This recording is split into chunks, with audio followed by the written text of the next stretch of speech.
Welcome to the Unknown Webcast, where we always try to give you a word of warning. I am so conservative, I can't turn left even when I'm driving. That that means this is not a safe space for those who may be easily offended by having their ideas challenged or by our satire. This is broadcast number 127, and this week we have Ed Havaich joining us to talk about a seasonal conflict and proceed with bashing the bashers with Holly. My name is Don Vino, and I'm president of Midwest Christian Outreach, Inc. in Wonder Lake, Illinois. And our senior researcher is Ron Hensel, who is our co-host and will introduce the sponsors of today's webcast. And here is Ronnie, baby. Greetings from sunny Florida, where the sun came out, saw a shadow, and now we have 12 more months of summer. Our sponsor for this webcast is World's End Theology Outlet, your one-stop resource for half-baked heresies, dubious doctrines, and other ideas whose time has gone. World's End Theology Outlet. And if you enjoy this webcast, or if you don't and you want to inflict it on other people, if it really annoys you, to ensure continued access, please go to midwestoutreach.org and click the yellow donate button in order to contribute as you feel led. And please don't forget to subscribe to us on YouTube. That's where you find this program. So as I move my mouse toward the little stop button, nothing, I don't find it. Where my mouse is oh, there. Nope, that's not it. Oh, that's not the one. I'm trying to, I'm actually having no, oh, there we go. My mouse was flickering. The cursor was just, I don't know. You couldn't trap it. You couldn't trap your mouse, right? I couldn't get it to point to what I wanted to point to. I have to keep my cat Casey out of here while we're doing this because she likes to try to trap the mouse on my screen. And it's irritating to me. So we have as our guest our friend and fellow cohort and sometimes partner in crime, Ed Havaich. And good to have you, Ed. Thank you. It's wonderful again to be with you guys. And it's good to have you actually everything working this time. That's definitely wonderful. Yeah, we got the bugs worked out of that. We got the bugs, yeah. So today's kind of a free-for-all day in a sense because there are so many different areas we could kind of weigh in on. We know outside in something less than conservative media, let's say, they kind of like to march out the experts to say Christianity's false. The whole, Jesus taking the incarnation thing is just myth and fable, and it's tragic that anyone would actually believe such a thing. To the other end, we have within the church many who decry Christmas celebration as pagan, a kind of bowing the knee to Baal, if you will. And I have to say, I have some friends, some Christians who grew up in India, for example, that come over and they don't understand all the hoopla and they do kind of take that view. And I think, and I say to them, don't celebrate it. If it offends your conscience, definitely don't celebrate it. But in the spirit of 1 Corinthians, for those who don't see it that way and have what they believe are good historical reasons for celebrating the birth of the Savior, don't diminish their right to do that. I think that's right. The way that I try to phrase it is, we don't need to just talk about grace as a lady that lives down the street, but we need to actually practice grace toward one another in areas of disagreement like this. So, having said that, Ron just gave a little kind of a treatise on something he did on Sunday. I thought maybe we could start with that on the origin of Christmas. Well, okay. Did I spring it on you too quickly? No, not at all. I just am going back and re-queuing it up. It was a presentation that I called the History of Christmas, and what I did was I first of all started just with the word Christmas, and because what I have run into a lot online is people will take the last three letters, the word mass, and they'll associate it with the Roman Catholic Church. So how did we get this word? Well, in modern English, we've been using this particular word from about the middle of the 15th century. Prior to that, we used a different word, but so this was for not quite a half a millennium was the name for the celebration. In Middle English, this would be the English that Chaucer, Canterbury Tales spoke. Christomassa would, I'm not sure about the E at the end, whether that was pronounced or it might have just been Christomas. That was for about 3 centuries, that from the middle of the 12th to the middle of the 14th. And before that, we find it divided. And in fact, in Old English, you might not have even seen these letters. I'm not sure exactly. There was a bit of an alphabetical difference between Old English and Middle and Modern. But Christus Massa, 2 separate words. And of course, it means Christ's Mass. And this is what people find offensive. They find, especially evangelical Protestants or of the more conservative bent.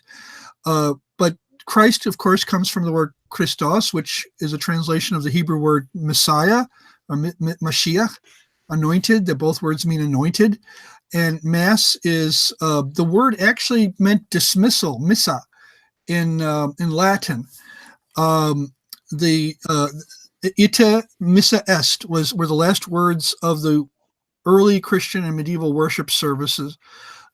Go, it is the dismissal. Now, why you would name your entire worship service after the last word, or the last sentence, I'm not sure. Did people say, oh, well, we're going to the service where they tell us to go home? I'm not sure why that became the name. I think, though, the emphasis really was, the idea at least was, you've worshiped the Lord, and now you're going to go out to serve him and witness to others about him. I'm putting the best spin on it. That's what I've been told as well. So in any case, we have the Mass, and it is part of the name. It's not, though, the Mass the way we think of it. It was simply originally the name for the Christian worship service. During the Middle Ages, of course, we get the doctrine of transubstantiation. And along with transubstantiation came the concept of the sacrifice of the Mass. Now, notice how I word the last point here. It holds that each Mass is the same sacrifice that Christ offered. Catholics are kind of picky as to how you describe it. They don't like to be told it's the re-sacrificing of Christ. So I'm sticking with their language, but I don't see how this is much better. What they say is that the Mass, both the sacrifice of Christ on the cross and the sacrifice of Christ in the Eucharist or the communion service is the same sacrifice. So that still means that Christ is still being sacrificed in the Mass. So this is a problem for evangelicals. They don't like the idea that it's associated with this, that the birth of Christ. And so the current Catholic doctrine of the Mass is rightly associated with the denial of Christ's finished work, and even idolatry, really, because when the priest lifts up the host, he says, "Behold the Lamb of God who takes away the sins of the world," and people bow before it. So in the minds of Bible-believing Christians, it's associated with those two problems, and for many believers, this has negatively influenced their understanding of Christmas. But first of all, that's not the concept that would have been tied to the earliest Christian use of the word Mass, nor was it tied to the earliest celebrations of Christ's birth. And the vast majority of languages other than English don't even have the word Mass in their words for Christmas. I should have finished that sentence. They don't have the word Mass in that name for Christmas. Here's a list of a good many of the European words for Christmas, and only one of them, among all these different language groups, only one of them, that's Dutch. And by the way, English is part of that same West Germanic family, German, Dutch, and English. Only Dutch has a word that comes from both Christ and Mass the way English does. Every other word is simply a word describing the birth of Christ. Navidad is Spanish. We're pretty familiar with that. Even those Welsh, Scots Gaelic, Irish Gaelic, the Irish Gaelic is pronounced no luck, as in you're out of luck. No luck. That's the word for Christmas, but it comes from the Latin natalis, which means the birth of Christ. In Russian, it means the birth, and so on. So here's the map, and I add the Baltic languages here, and we still have the same situation. The only two that use Mass in their names are the English and the Dutch. But that doesn't mean that that was the only objection. You have most of the Reformed, wing of the Protestant churches.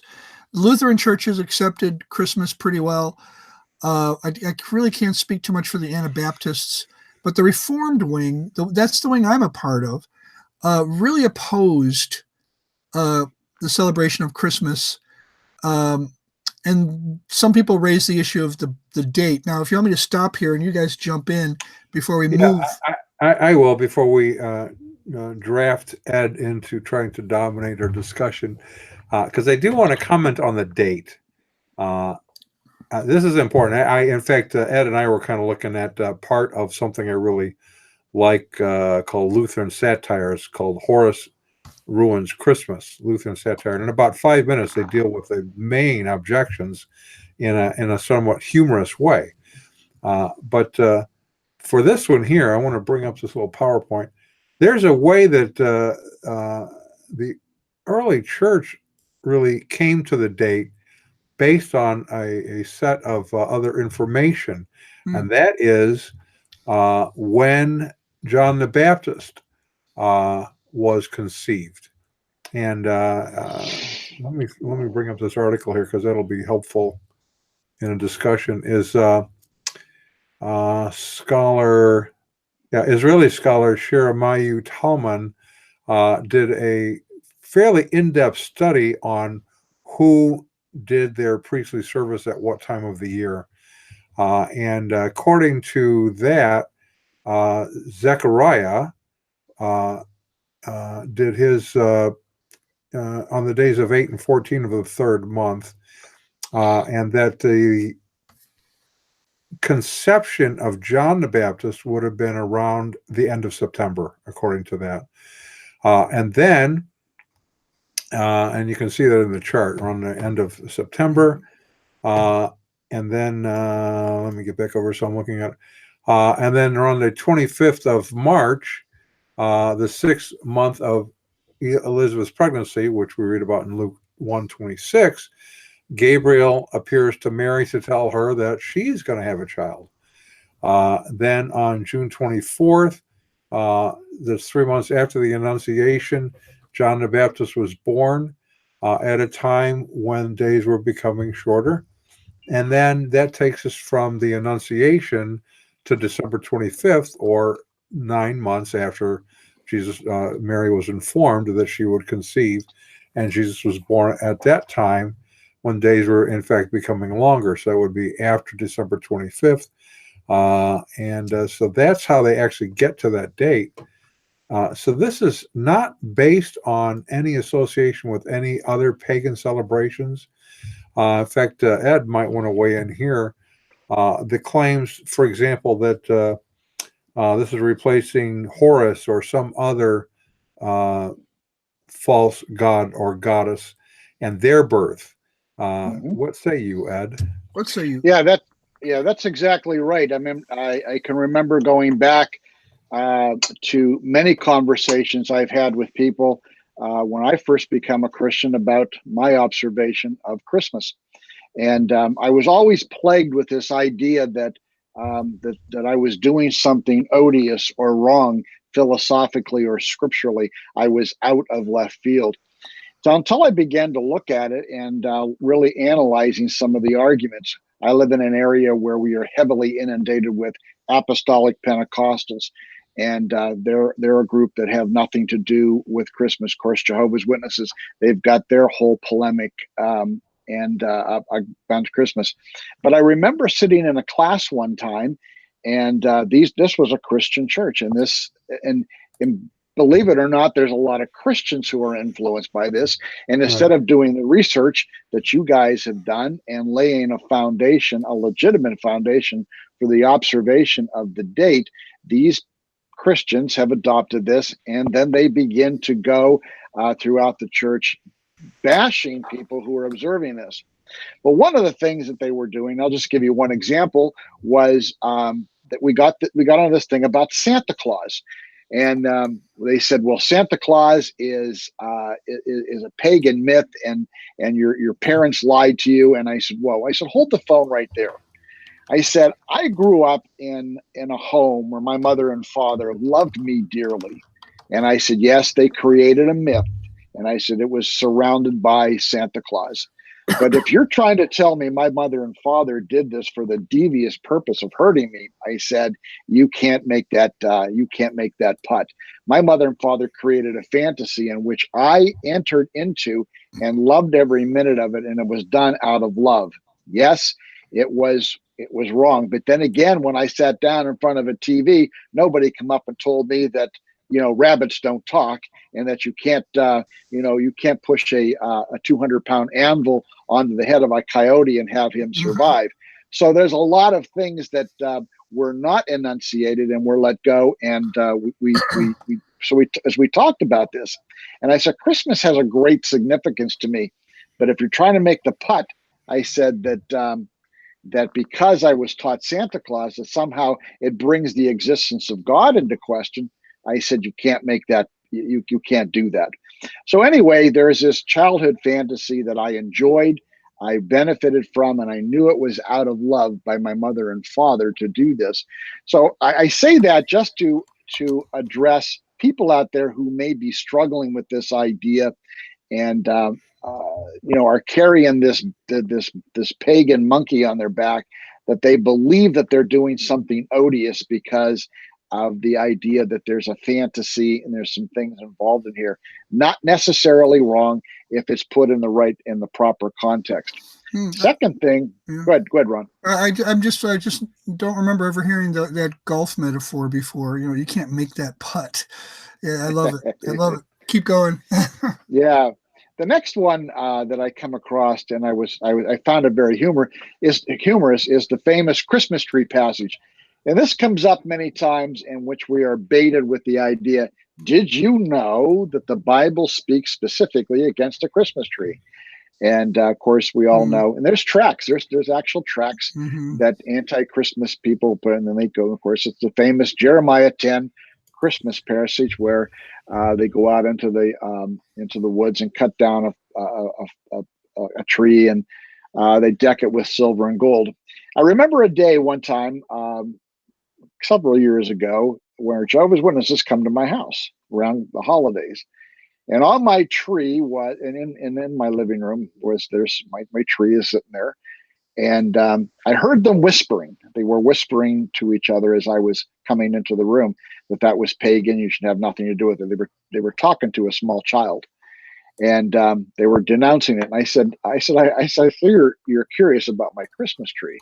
I said, let's go to Jeremiah chapter 10. I said, that's the famous Christmas tree passage. And I said, I can guarantee you 100%. I said, there is not one piece of gold or one piece of silver on that tree. And I said, if you want to make the putt, or try to make the putt, that shredded aluminum and what looks like is gold, I said, then you have a different definition of silver and gold than I do. And I said, nobody worships this tree. I said, it's a decoration. Another time I was at a man's house he was a Christian, has nothing to do with Christian, and actually torments his family over this very issue. And he was waxing eloquent about his denunciation of Christmas, and why somehow that elevates him spiritually above everybody else. Until I looked over at his wall, and I said, "But yet you have a calendar hanging on your wall." And I said, do you realize the origin of that calendar is more pagan than the allegations that you are laying at the feet of Christmas? And we discussed that a little bit. So I said, to be consistent, I said, let's get rid of everything that has a vestige of paganism and not just be specifically zero in on Christmas. Yeah, I mean, hey, weren't those Romans? And then Romans created the months, and then you had these pagan Norse gods that Yep. have gave us the days of the week. Well, anyways, yeah. So you have a lot of Christians who are, there's certain logical fallacies. One of them is the genetic fallacy, and that is that the source of something determines whether it's right or wrong. Right. Well, yeah.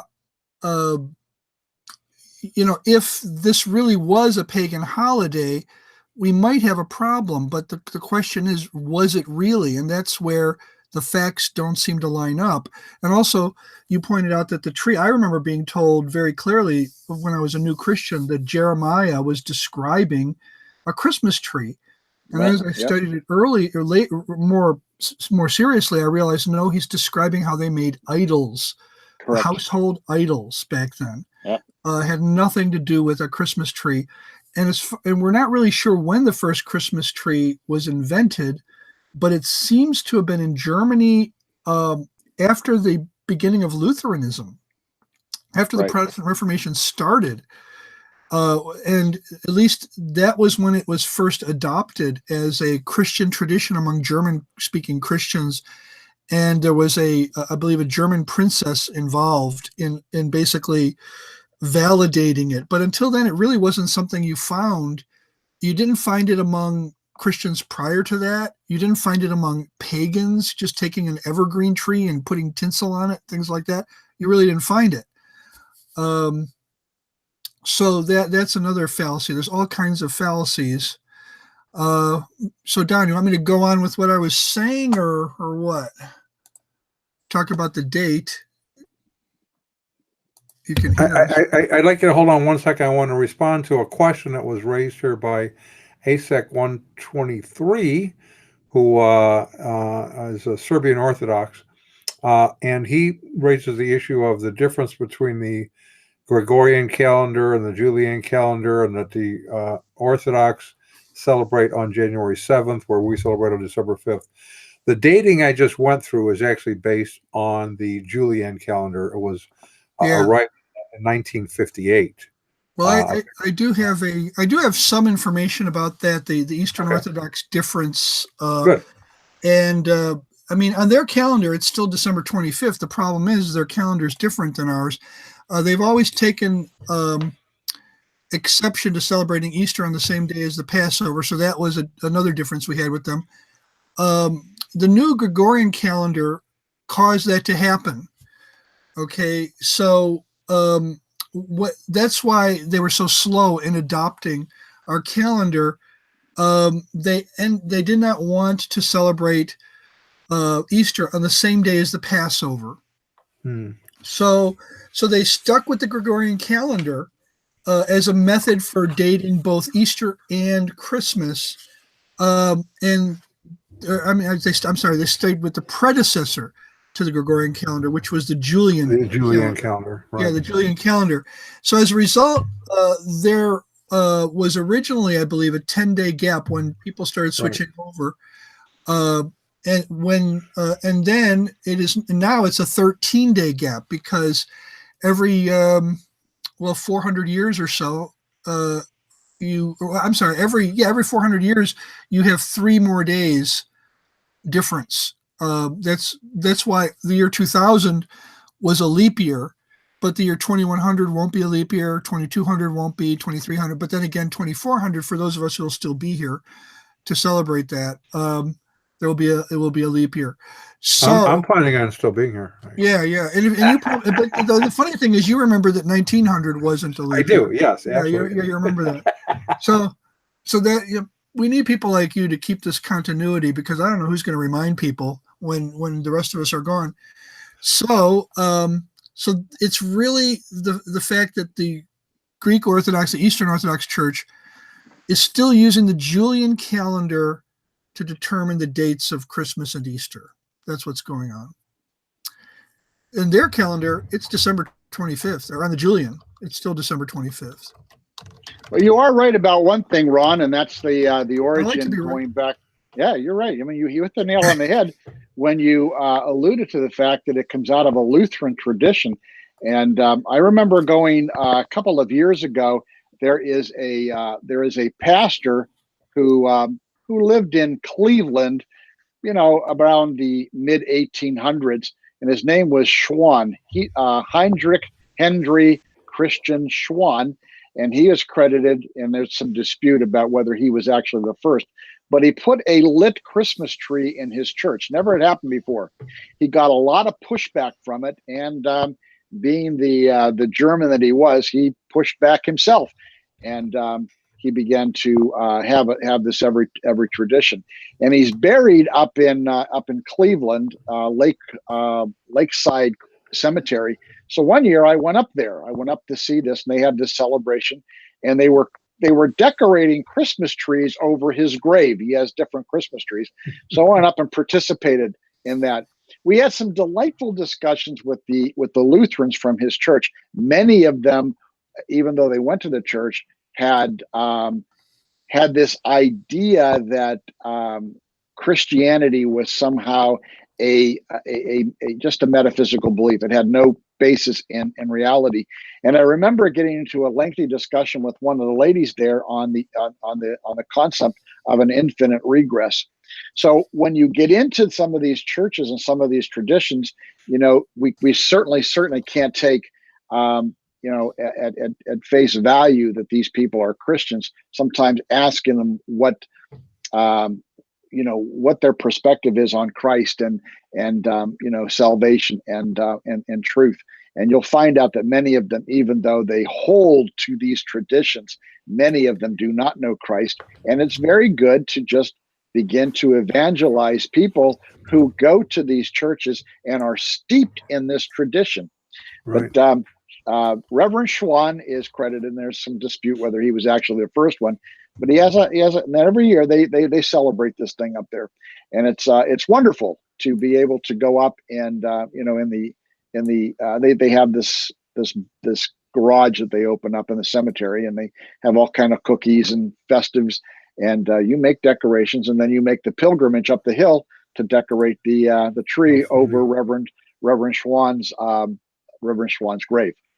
Well, you're right. A lot of those who are attending church are not necessarily Christians, may not even understand what the gospel is. We also have, unfortunately, those who are Christians who are, let's say, undereducated. How about that? Yes. In the Christian faith. And then we have an ongoing problem, and I do this tongue in cheek, but I think, although I might be stretching it, but I think I'm not too far off when I say, for most people, history started about 18 minutes ago. I mean, people just don't have a sense of history, when things started and why they started. And so they get these sort of diatribes that they pick up maybe on the internet, maybe in other, tracks or whatever, on the evils of Christmas, or, the evils of Easter, or the evils of whatever. They want to make everything pagan.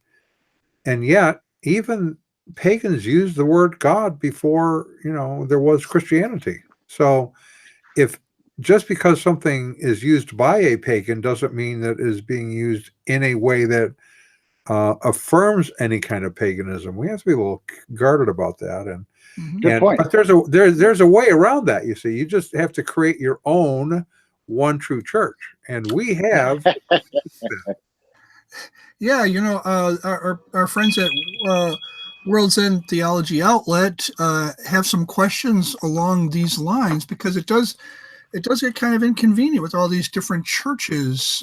Are you troubled by the existence of countless Christian denominations? Do you tend to think that everyone's judgment is questionable except yours? Do you have a nose for excellent marketing opportunities? Well, the Heterodox Company presents the Do-It-Yourself One True Church Kit. It has everything you need to shut untold millions out of God's kingdom. With the One True Church Kit, you get doctrinal options, practical options, your own church history, proselytizing gimmicks, and so much more. You even get scores of church architectural plans and building rental options. Well, and it comes with these ringing endorsements. A pastor of a church in Indianapolis says, thanks to the do-it-yourself One True Church kit, my disciples are so narrow they can look through a keyhole with both eyes. A pope in Phoenix says it's a great product. I've never had my ring kissed so many times. A church in Philadelphia says, go away. Now that we're the One True Church, we don't waste our time with spiritual peasants like you. The do-it-yourself One True Church kit, everything you know to shut untold millions out of God's kingdom, from World's End Theology Outlet. Check it out. And there you have it, Ed. That would start, for your church at least, all of the conflicts, because you become your own pope, and you can execute whatever you want to be. Whatever you want to be. Yeah, whatever you want to be. So, yeah, Joy started. I don't know if I told you. I don't know if I should do. I'm going to do this on air anyway. And it won't embarrass Joy because it was her joke. In 1993, we were at the Parliament of the World's Religions, and they had, not only all of the main religions that you normally can think of, but they had new ones that we had never heard of, like the Church of the the Divine Man, which I think had only one member in it. So she made up her own One True Church, and that is the Menopausal Mystics. She would have hot flashes of new light, so that worked out fine. And she said I had to be a member, and I told her I didn't want to be a member. She said, well, it's too bad. I had to be a member until she had enough members to shun me, and then she could excommunicate me. So the One True Church works out because then you can make up your own rules, and everyone has to live by those that are in your group. Well, I thought we could talk maybe a little bit about the date, December 25th. And the reason is because I've heard and pretty much believed for most of my Christian life that what the Jehovah's Witnesses said is basically correct, which is, at least I think they're saying, that Jesus was probably born in the spring, probably born in the month of Nisan on the Hebrew calendar. Is that what yeah, that's pretty much right. And it is a common Christian belief, and you run into it a lot. People say, well, of course we don't believe Jesus was born on December 25th. And I'm not saying he is or was, that is. But I do recommend this book by Harold Hoehner, Chronological Aspects of the Life of Christ. It's an old book. I mean, it's been out for over 40 years, maybe longer. And Harold Hoehner recently passed away. He was a great New Testament scholar. And I'm the kind of guy where I like it when somebody else sorts through all the chronological data and comes up with a good presentation so that I don't have to do it. And this guy really did. I don't know of any book like it. He deals with the date of Christ's birth, the commencement of Christ's ministry, the duration of Christ's ministry, the day of Christ's crucifixion, the year of Christ's crucifixion, and Daniel's 70 weeks, and as compared to New Testament chronology. Now, he's from Dallas Seminary, so he's going to take a dispensationalist view of the 70 weeks, and that's fine. He because it's great. It's a great chapter because he presents all the views, and then he gives his. So it's a great resource if you're wondering, well, what are all the views? Well, he looked at them, and he looked at these other things, and all of these become, like, for instance, the date of Christ's crucifixion becomes an issue when we coming up to celebrate Easter. Do we have that day right, and so on. The date of Christ's birth, of course, is the one we like to focus on at this time of year.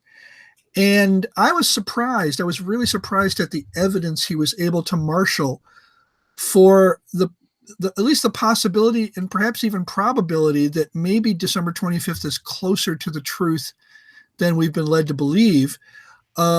He says that the traditional date is from as early as the writings of a church father named Hippolytus, has been December 25th. So Hippolytus is writing at around the turn of the 3rd century. There is the picture of him, Hippolytus, or a picture of a sculpture of what he might have looked like. I don't think he posed for that. So evidence from the wasn't a Polaroid, eh? No, it wasn't one of those, or Instamatic, none of that. Kodak moment. Yeah. Might have been one of those Flintstone cameras. I don't know. So we have evidence from the 3rd century of the December 25th date and then about a century later, we've got John Chrysostom, or Chrysostom, however you want to pronounce it, who he's writing about the fact that they had recently begun celebrating Christmas, Christ's birth, as a feast in their local church. And, it recently became known to, so I don't know if this means that we just recently got a copy of Hippolytus or what, I don't know. But he writes, it is not 10 years since the date became manifest and known to us. This day is everywhere a matter for discussion.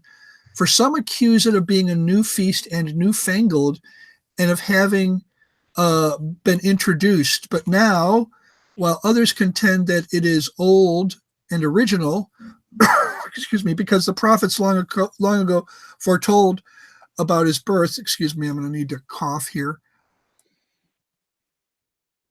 Good thing I can turn my mic off. They argue that long ago it was revealed and held in repute by the inhabitants of regions. So they have regions extending from Gades to Thrace. So he's writing in about the year 386, considerable distance from Hippolytus. But here we have very early testimony of them instituting it as a feast of the church, which Hippolytus doesn't mention. So, so that's evidence from the 4th century, and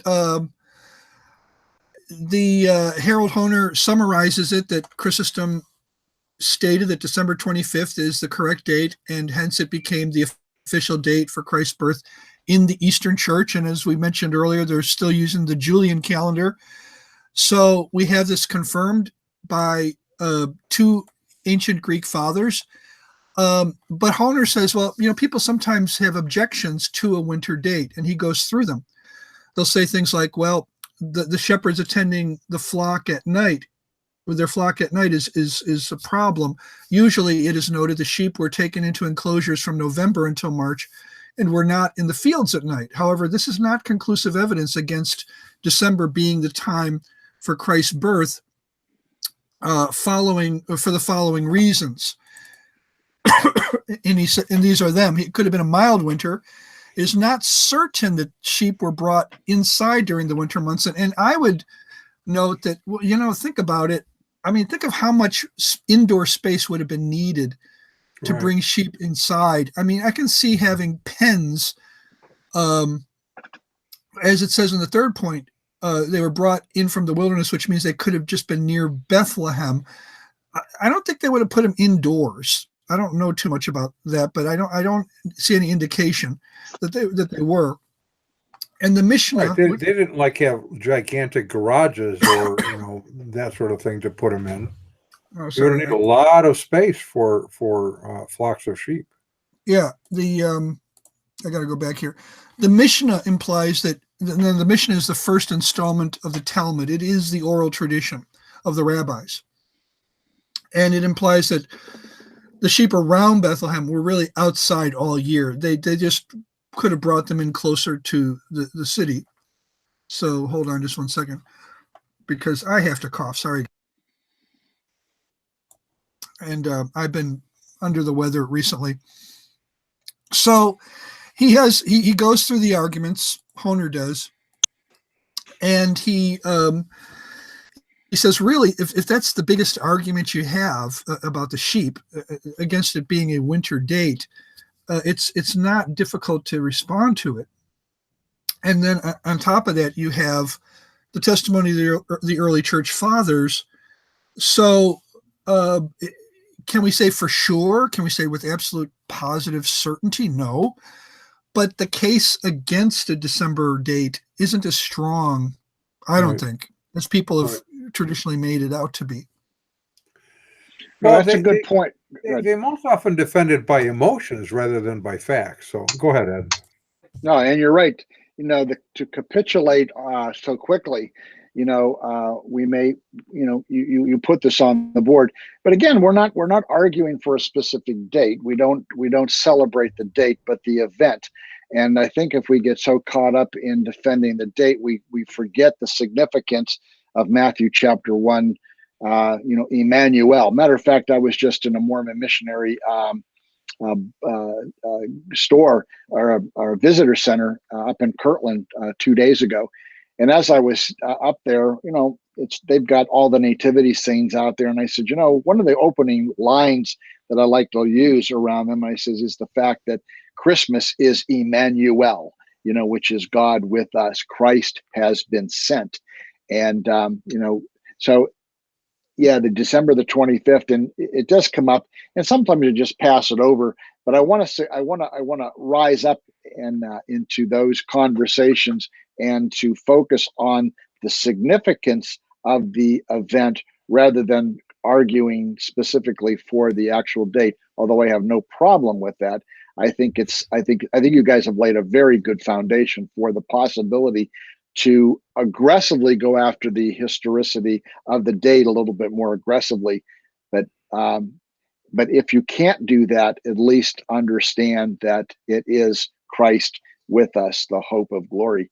And we focus on not the fact that we're arguing for a specific date, but we're actually arguing for the event that happened, and we're drawing attention to it.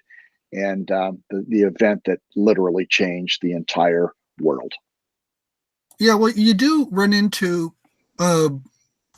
not just the argument that it couldn't have been December 25th, right? But you also run into the argument that, excuse me, that there's something sinister about the December 25th date.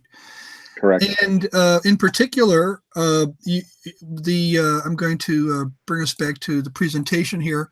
There's a common narrative. You find this on the web. You find this on Facebook. You find it on Twitter, all over the place, that in the later centuries of the early church, we'd be talking about really after the Council of Nicaea, after Constantine becomes an influence, Christians looked for a way to convert more pagans. Now, of course, we've already established that you could go back as early as Hippolytus, way before Constantine, and they had December 25th date set. But the argument here is that they were looking for a way to convert more pagans. They struck upon the idea of adopting the pagan feast of Saturnalia, held on December 25th, and they renamed it in honor of Christ's birth, but kept the traditional practices associated with it. So as you look at this, so it's a kind of syncretism, is what they're arguing. Absolutely, syncretism. We're trying to lure pagans in, so we have to give them something familiar that they really have a lot of fun with. And it was their approach to being seeker sensitive. This is the argument. They're being, seeker sensitive early Christians. Actually, I don't know why they thought the pagans would be seeking anything other than more festivities and so on. Ron, so are you ready? What's that? Yeah, I want to bang your head against something. Well, so is it the Feast of Saturnalia? Is that really the truth? And so we have two competing narratives here. The one in the red is the one you see all the time online. I've seen this, people in putting this in Facebook comments, that Saturnalia was a festival of lawlessness. Roman courts were closed. Every kind of crime was temporarily legal. Sounds like a movie I saw about to be released or something. I forget. It was a holiday of complete debauchery. Well, guess what? That is not what Saturnalia. Sounds like progressive politics in the U.S. today. Yeah, or any college campus you might go to. But that was not what Saturnalia was to begin with. It was there was a sacrifice at the Temple of Saturn in the Roman Forum. There was a public banquet. There was private gift giving and continual partying during that time. Gambling was permitted, and masters served meals to slaves, but nothing about lawlessness or any of that other stuff. So there's no denying that Saturnalia was pagan, but it was a feast that was invented toward the end of the first, beginning of the 2nd century AD. Ironically, about the time that that we think Christians were already observing December 25th. But there's more, and that is that Saturnalia was not even celebrated on December 25th. That's a huge fallacy. That's just outright fabrication. It was a 7-day festival that lasted from December 17th to the 23rd. So it was over for 2 days by the time December 25th rolled around. And the appearance of the traditional December 25th date so close to Saturnalia appears to really be purely coincidental. We really don't see any, that was a different slide. We don't see really any connection to it anywhere in the early historical record. But it makes for really good sensationalist. It's good sensationalist fodder. Fodder, yeah. Well, I think you're right, Ron, and I think it's a deflection away from the the essential claims that we're trying to make, and and then we focus on the reason why we celebrate Christmas, and not on the fact that we're arguing specifically for a date. Although there is good information to do that, and so I don't think we're knocked out of the ballpark by our observance of December the 24th or 25th, and we can confidently and unashamedly and unabashedly celebrate and draw attention to the greatest event that ever happened in the history of the world, and that is Christ. God became a man and dwelt among us. Yeah, I have to be particularly sensitive because of people in my denomination and others like it who they're trying to be faithful to the Puritan teaching and the early Reformed Church teaching, which laid strong emphasis on the idea that there really was no holy day other than the Sabbath, and so they would be against any of the feast days of the Catholic Church.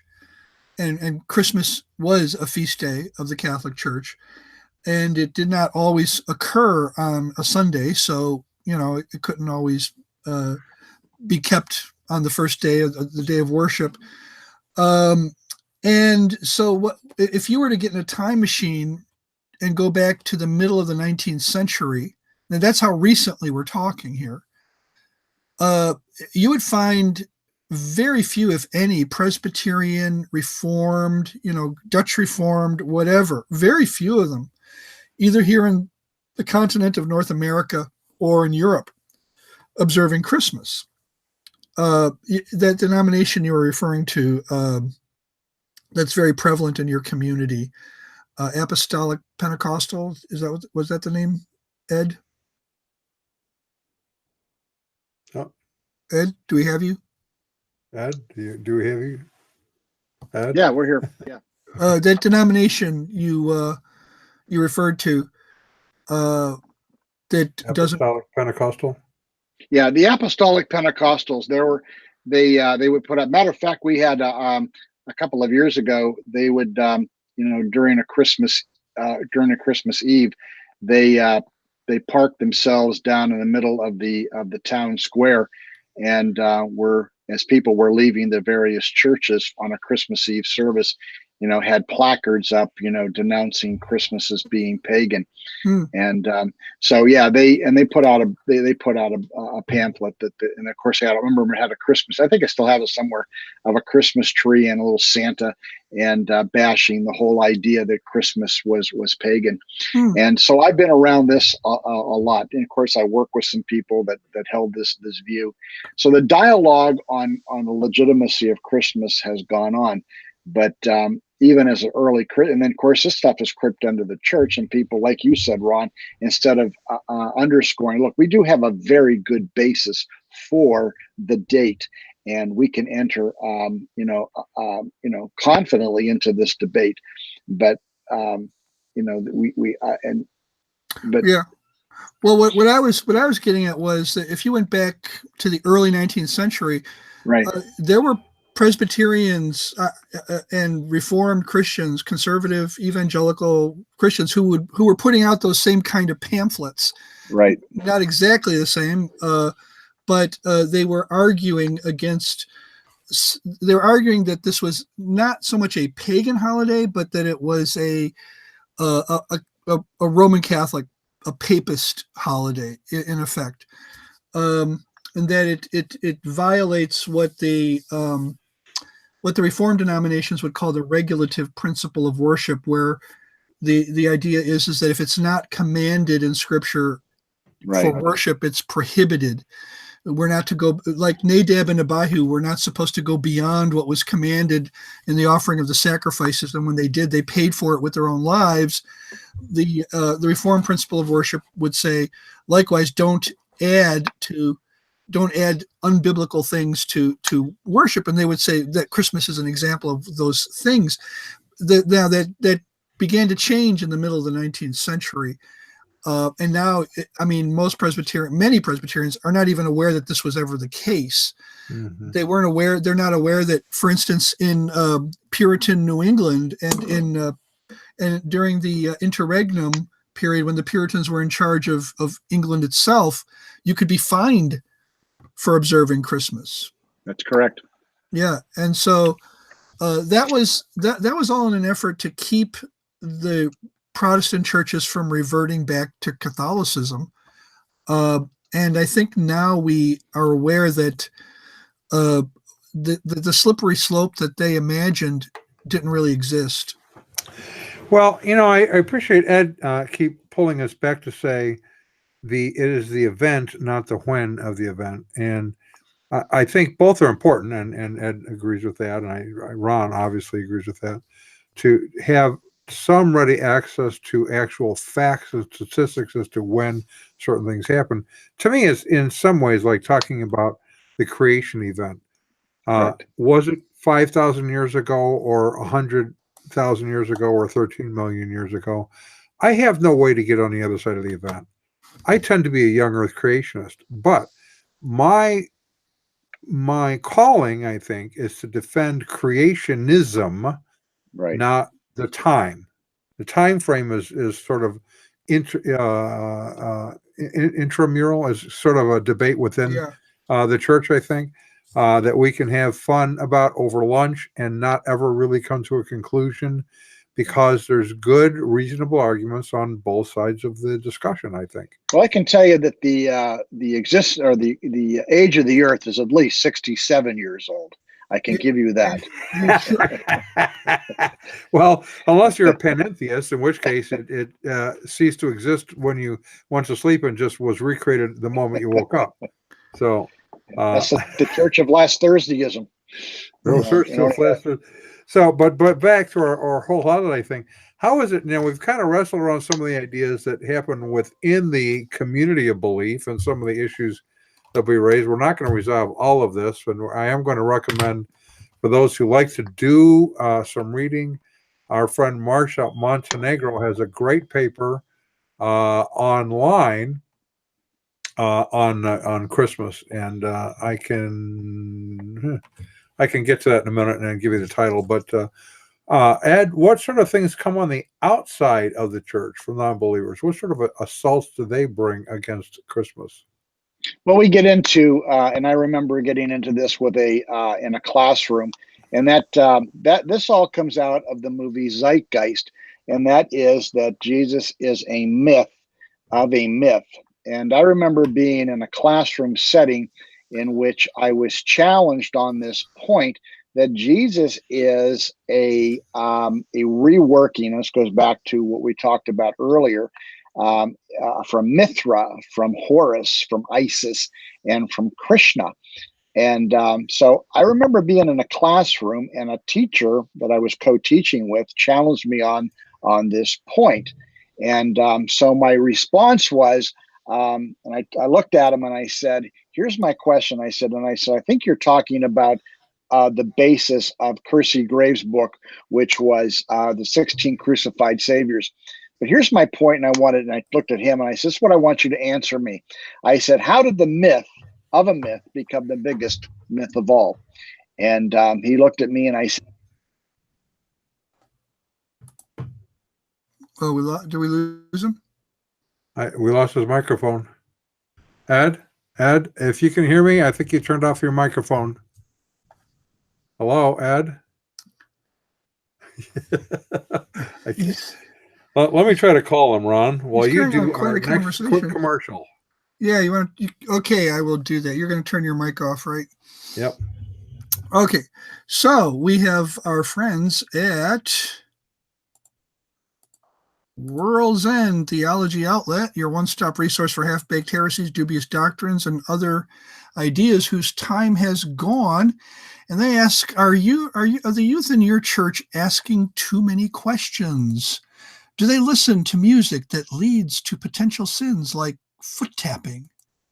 Do they start yawning as soon as you mention the evils of Hollywood? Well, then you need Bill Gothard's Umbrella of Protection. It's on clearance now at World's End Theology Outlet, and it's guaranteed to protect from attacks of Satan caused when you unknowingly violate unrelated biblical principles. All it costs this week is your Christian freedom. Remember, rebellion is as the sin of witchcraft, and witches ride brooms, not umbrellas. So note that this offer is not available in Scripture, but it is available at World's End Theology Outlet this week.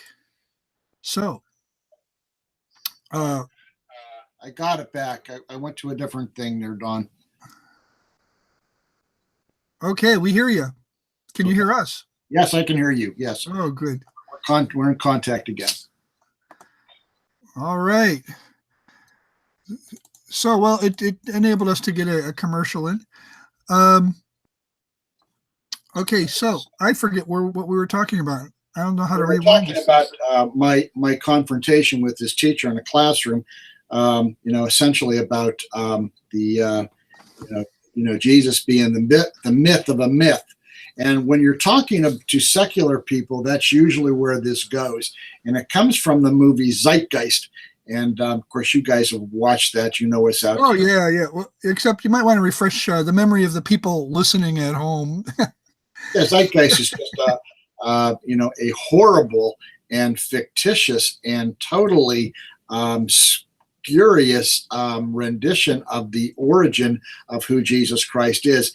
And they manufacture and just completely fabricate facts on Mithra, Horus, Iris, and try to, all these guys supposedly had a birth on December the 25th. All of them had they all born on December 25th. All of them had a virgin birth. All of them had 12 disciples. All of them were resurrected.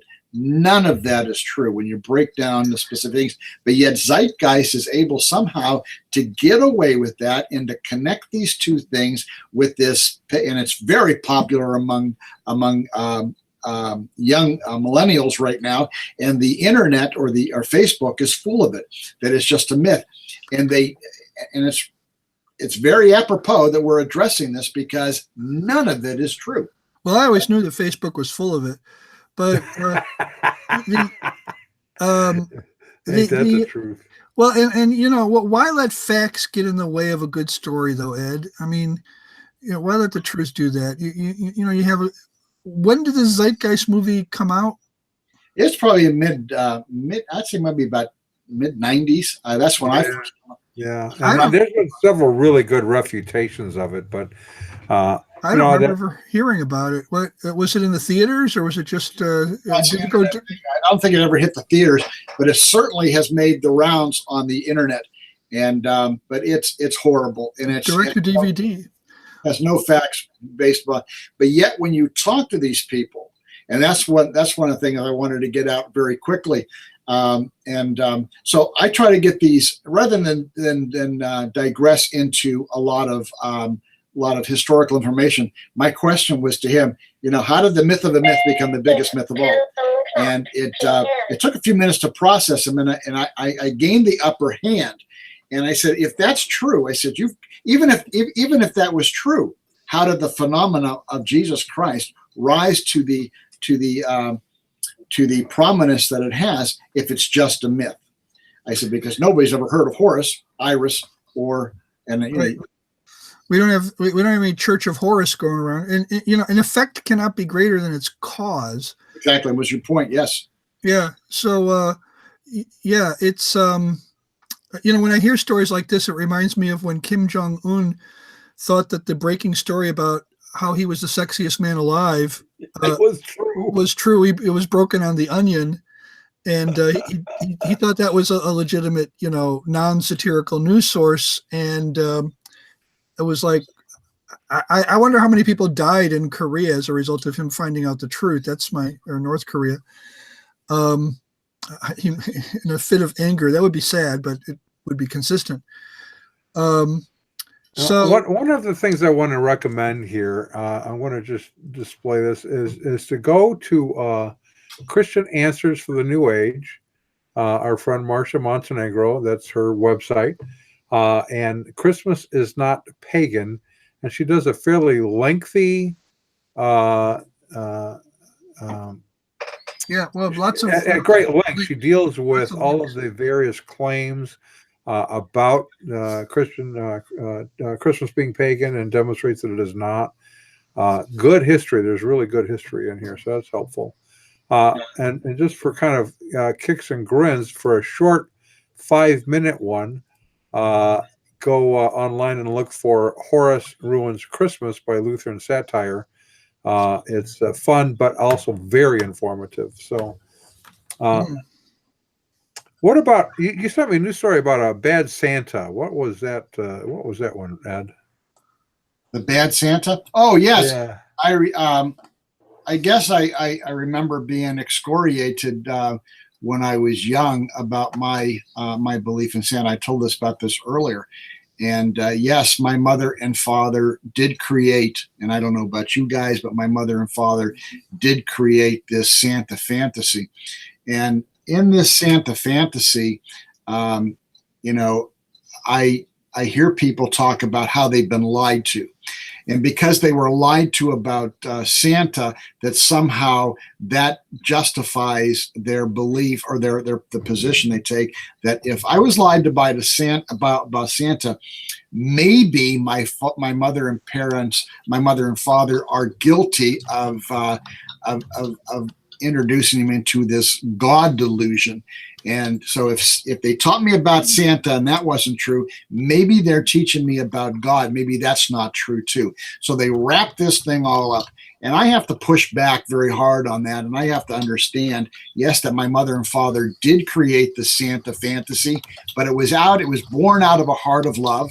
And not one time in my entire existence and during the time I believed that I ever doubt the existence of God, because my mother and father created a fantasy out of love about Santa and about Christmas. I never connected those dots, ever. But there are people who say that they do, and I've heard testimony, and I've seen written testimony and heard testimony of people who want to say that that's the justification for my disbelief in God, is because my parents lied to me about Satan or Santa. And I said, and then of course, every once in a while you'll hear somebody come up in church and say, well, you do know that Santa and Satan have the same letters in their name, and they both wear red suits too. Yes.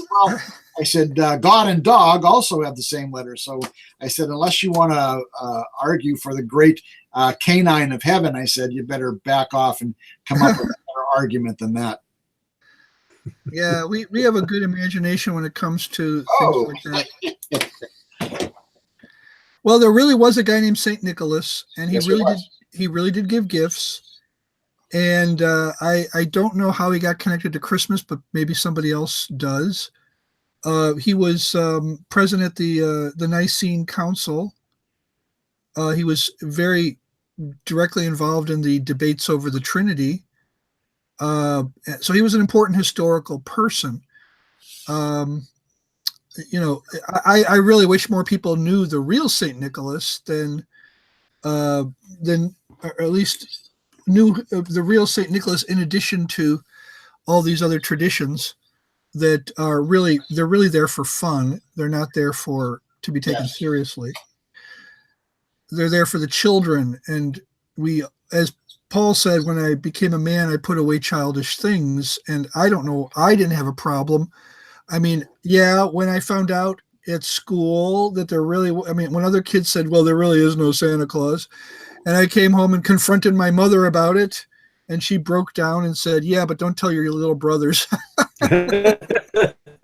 And brought you into this scheme. I was somehow mature enough at that age to realize, okay, this is kind of a rite of passage, finding out that there is no Santa Claus. Now I feel like, yeah, I'm a little bit more mature than I was before, but my parents are saying, well, don't abuse your new maturity, let your little brothers have some fun. That's all they were saying. But anyway, and then juxtapositionally on the argument, if we want to take that premise and we want to eradicate every kind of fantasy from a child's life and begin to or promote the idea that it's detrimental to the child, then we've got to sit down and we've got to tell them that Bugs Bunny is a fabrication and that rabbits don't really talk. I mean, there's just things we enter into. And like you said, Ron, there's a rite of passage, and we begin to discover and we begin to learn these things. It's not necessarily a lie. It's just a great way of cultivating a fantasy that has a very good end, and it has a short shelf life. And but it does not in any way justify that springboard by saying, because I was taught about these things, that the existence of God also enters into this same mix. I don't buy that. Yeah, I don't think that's going to go over too well on the Judgment Day either. Speaking of which, one of the big headline stories in the religious world this week was that the guy who helped spearhead the God is dead theology died. Right. He was 91.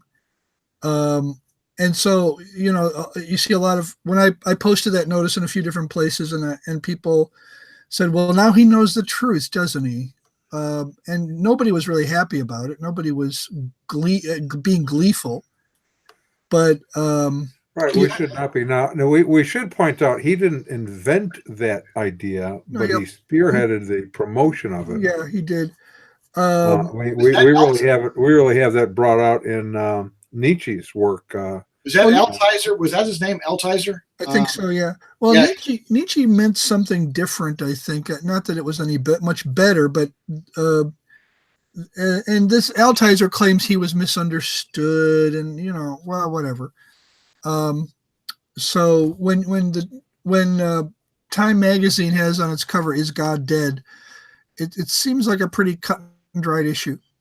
Did you ever look at? I wanted to get a copy of that. That's the March 8th, 1966 edition of Time magazine, and I wanted it just because it would be, but they're about $300. They're about how much? They're about $300 last time I looked. I'm surprised they're that cheap. Rat's a ruck. Rat's a ruck. Copy, but yeah. Well, gentlemen, we have gone over time as we often do, but we probably should start wrapping it up about now. Someone, Leanne says that she was 5 watching Red Skelton show. He was dressed as Santa, and I said, hey, something's not right here.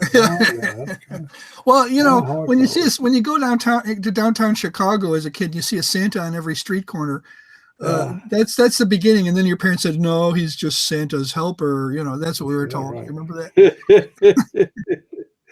Well, there's something to be said for cultivating imagination, but you do have to get to the truth of what we are actually celebrating. It has nothing to do with the bishop, who's St. Nicholas. It has nothing to do with the story of the night before Christmas. It has everything to do with the actual incarnation, the time when God took on human flesh and lived a sinless life that we could not live, to die a horrible death that we rightly deserved, and then resurrect himself.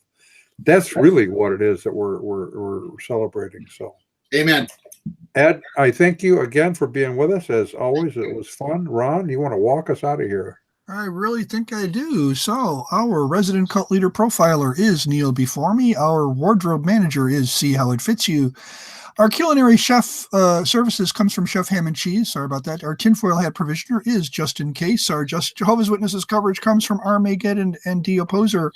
Our Mormon Archives manager is Polly Gummas. Our Liberal Denominations Bureau Chief is Lucy Goosey. Our transgender issues coverage comes from Ben Hur. Our special correspondent for cults based on the Hindenburg disaster and flying turkeys is OD Humanity. Our fact-checking supervisor is Yoleg Pulling. Our technical assistance comes through Murky Research. Our legal advisors are at the law firm of Dewey, Cheatham, and Howe. Our grievance resolution director is Giovanna Pisami. Our director of privacy assurance is Wiretapping, and our original idea sourcing comes from Drew A. Blank. The Unknown Webcast is a production of Midwest Christian Outreach, Inc. in cooperation with Emergency Manicure Productions, who are totally responsible for its content, but you, nor will anyone else be able to prove that in a court of law. You might be able to prove all kinds of Russian collusion on our part. Well, but you'll never prove that. Or that, that Donald Trump drank a White Russian once. So there is that connection. I'm and Christian, I just so I noticed, would by never the know way, anything about that. Ron, the next time we do this, because we're not doing it on Christmas week, our copyright date will change to 2019. Should I do that right now? Is that what you're trying That's to do? completely up to you, because we, at this point, are going to say goodbye, all, and it's been fun. Adios.